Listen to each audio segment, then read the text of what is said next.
Welcome back to the Road to National series. In this episode, I'm going to take you through an upper max workout, and later on in the video, I'm going to talk to you about goal setting. But first, this is me building up to my max effort variation for this week, which is a banded close grip bench press. Here I'm going for 90 kilos, which is the record I hit 2 weeks ago with the lighter band and absolutely smashed it here. I was a bit ambitious and decided to go for 100 kilos next, which in hindsight was too much. As you can see, I failed it, but I knew that 90 kilos had moved so smoothly. I had more in the tank, so I decided to split the difference and go for 95 kilos, which I managed to hit here. Then, because I'd only hit 90 kilos 2 weeks ago with the lighter band, I knew I could do more here, obviously, because I hit 95 with the heavier band. So I wanted vindication. I'd failed 100 kilos twice 2 weeks ago, even though I knew that's sort of what I should have been hitting. So I re-warmed up with the lighter band and basically did a second max effort variation. I don't advise you do that. This is just because my OCD was driving me nuts that I'd only hit 90 kilos with this band 2 weeks ago. It was a bit of a grind, probably because the first max effort had fatigued me, but I got my revenge and got my 100 kilos on this, and I was happy. So moving on to the accessories, right here I am doing Swiss bar overhead tricep extensions. I've never gone this heavy on this exercise and just did it for 2 sets of 5. This is the 3rd week in my 3-week cycles where I wave up before my deload in the 4th week. So this is my heavy week in general in terms of my dynamic efforts. So I decided to go heavy on accessories this week as well. These moved pretty well and I feel them so much in my triceps. Definitely very challenging at this weight.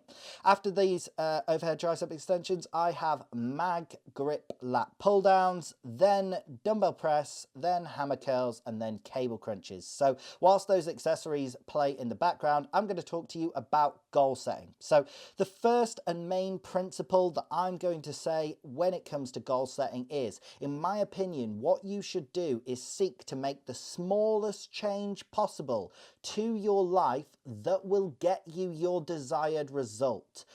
Whatever your goals may be. So people often ask, how do you stay so motivated? Because the key to success is consistency, and people think the key to consistency is motivation. It's not. It's making manageable changes to your lifestyle. That should actually be your goal when goal setting, is you should try and make a lifestyle change, and the side effect of that lifestyle change should be whatever your real goal is. So if you're wanting to lose weight, if you enter a diet and think just about weight loss, it's going to fail. All diets end. But if you change your lifestyle and just adapt it with small changes to your existing lifestyle, you basically keep living in your current way, your current lifestyle. You make a few small changes to put you in a caloric deficit, and then you have your weight loss. That is how you are going to lose the weight and keep it off. So that also applies for building muscle and strength. You don't suddenly start training 5 days a week. You start building up your number of training sessions. So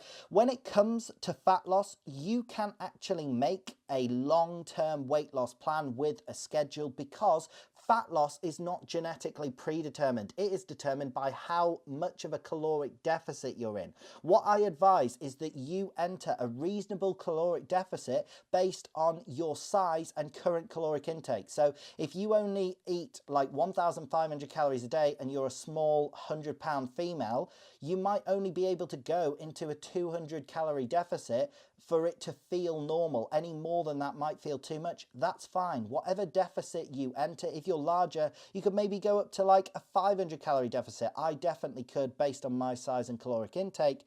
You can then track whether you're losing weight on time. I'd weigh yourself each morning, take an average each week, and see how your weight loss is developing, and compare that to the fact that there are 3,500 calories in a pound of fat. So see how many calories you are in a deficit based on how many pounds you're losing over like a month-long period. Now, when it comes to strength gain and muscle gain, the rate at which you gain strength and muscle is ultimately genetic once you've optimized other factors. Obviously, having a better training plan, better recovery, better nutrition is going to make you progress faster, but you can't really set yourself like muscle gaining goals. You can't say, I want to put on 10 pounds of muscle in the next 6 months.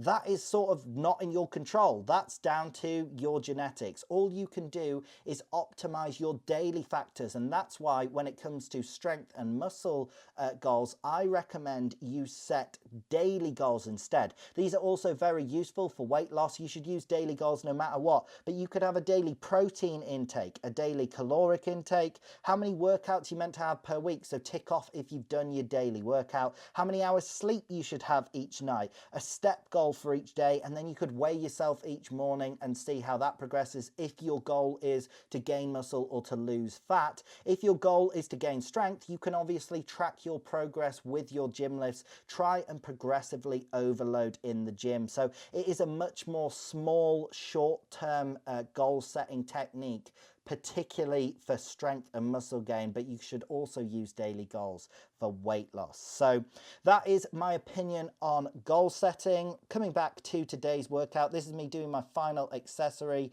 training some cable crunches. I decided to rig up a dip belt and see if this helped. It definitely helped isolate my abs. Obviously, there's no other muscles working, so I really felt that this was great for the abs, and I recommend that you try this. Although you feel a bit like a child strapped into a harness trying to get into it, once you've got it down, it does feel good. So that is it for today's video. I hope you did in fact enjoy the video. If you did, drop it a like, drop it a comment, subscribe, click the bell, all of that good stuff, and have a great day.